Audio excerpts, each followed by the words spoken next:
नमस्कार दोस्तों, कैसे हैं आप? फिल्मी ताऊ यूट्यूब चैनल में एक बार फिर से आपका स्वागत है। तो साथियों, जैसा कि आपको पता है, art and craft teacher recruitment का जो मामला है वो वाकई में डिले पर डिले होता जा रहा है। और इसके पीछे क्या कारण है वो आप भी भली भांति जानते हैं। बाकी अगर बात की जाए सरकार की, तो अब देखना ये होगा कि सरकार इसमें अब क्या संज्ञान लेती है। लेकिन इस दौरान एक प्रमुख समाचार पत्र में एक खबर प्रकाशित हुई है, हम उसी से आपको रूबरू करवाना चाहते हैं। जैसा कि आप स्क्रीन पर देख रहे हैं, कुरुक्षेत्र यूनिवर्सिटी की आर्ट एंड क्राफ्ट भर्ती में चयनित आवेदकों ने दायर की रिव्यू पिटीशन। जी हाँ, ये है आज की प्रमुख खबर। और इसमें आखिर क्या कहा गया है वो एक बार पढ़ते हैं, फिर इसके ऊपर ब्रीफ में हम चर्चा करेंगे। कुरुक्षेत्र यूनिवर्सिटी के दूरवर्ती शिक्षा निदेशालय से आर्ट एंड क्राफ्ट का डिप्लोमा करके art and craft drawing teacher भर्ती में चयनित आवेदकों ने सुप्रीम कोर्ट में रिव्यू पिटीशन दायर करने की छूट मिलने के बाद रिव्यू पिटीशन दायर कर दी है। जी हाँ, ये है बड़ी खबर। और सुप्रीम कोर्ट ने 668 नवचयनित आर्ट एंड क्राफ्ट टीचर्स के मामले में सुनवाई करते हुए रिव्यू पिटीशन लगाने की छूट दी थी। गौरतलब है कि हाई कोर्ट ने केयूके के आर्ट एंड क्राफ्ट डिप्लोमा को आईटीआई के समकक्ष माना था। इसके बाद आईटीआई से डिप्लोमा धारक सुप्रीम कोर्ट चले गए थे, जिस पर सुप्रीम कोर्ट ने टिप्पणी की थी कि समकक्षता देखना कोर्ट का नहीं बल्कि सरकार का काम है।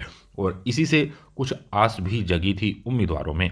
सुप्रीम कोर्ट की इसी टिप्पणी के बाद केयूके के दूरवर्ती शिक्षा निदेशालय से आर्ट एंड क्राफ्ट का डिप्लोमा करने वाले आवेदकों की आर्ट एंड क्राफ्ट शिक्षक पद पर चयन के बावजूद नियुक्ति अटकी हुई है। अब सुप्रीम कोर्ट की छूट के बाद रिव्यू पिटीशन दायर होने से केयूके से डिप्लोमा करने वाले हजारों विद्यार्थियों और भर्ती में चयनित 668 आवेदकों को नियुक्ति पाने की उम्मीद जगी है। केयूके के डिप्लोमा धारक 668 की जो है वो भर्ती अटकी हुई है। बाकी क्या था ये पूरा मामला, एक बार उस पर नजर डालते हैं।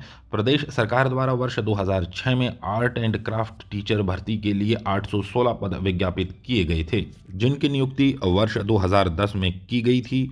इस भर्ती को अनियमितताओं के चलते वर्ष 2015 में हाई कोर्ट और 2020 में सुप्रीम कोर्ट ने रद्द कर दिया था। इसके बाद वर्तमान सरकार ने भर्ती का विज्ञापन दिसंबर 2020 में निकाला और 31 जनवरी 2021 को परीक्षा करवाई। सभी उम्मीदवारों के दस्तावेज जांचे गए और उनके साक्षात्कार लिए गए।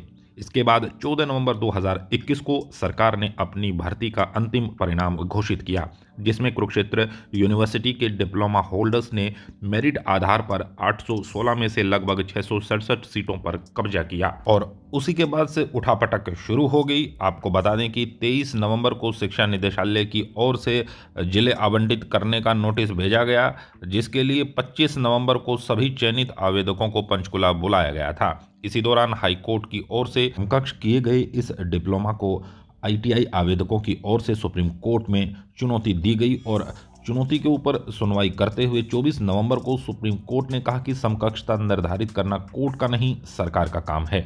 सर्विस नियम बनाना राज्य सरकारों का काम है, ना कि कोर्ट का।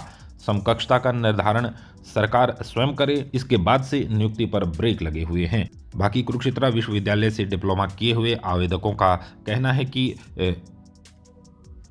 केयूके के इसी डिप्लोमा के आधार पर प्रदेश में व अन्य राज्यों में हजारों शिक्षक ड्राइंग टीचर के पद पर अपनी सेवाएं दे रहे हैं।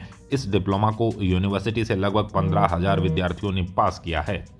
बाकी अगर उम्मीदवारों की बात की जाए तो उम्मीदवारों का कहना है कि कुरुक्षेत्र विश्वविद्यालय के इसी डिप्लोमा के आधार पर प्रदेश में व अन्य राज्यों में हजारों शिक्षक ड्राइंग टीचर के पद पर अपनी सेवाएं दे रहे हैं और इस डिप्लोमा को यूनिवर्सिटी से लगभग 15,000 विद्यार्थियों ने पास किया है। बाकी जो उम्मीदवार हैं जिन्होंने आईटीआई का डिप्लोमा कुरुक्षेत्र विश्वविद्यालय से किया हुआ है, उनका क्या कहना है अगर उस पर नज़र डाली जाए तो उम्मीदवारों ने कहा है कि केयूके प्रशासन ने आईटीआई और उनके डिप्लोमा का सिलेबस और प्रैक्टिकल की तुलना करने के बाद समकक्षता दी है। यूनिवर्सिटी की ओर से समकक्षता देने के बाद डिग्री पर किसी तरह का सवाल नहीं रह जाता। रिव्यू पिटीशन दायर करने वाले चयनित आवेदकों ने कहा कि पूरे मामले को सुप्रीम कोर्ट के सामने रखा जाएगा।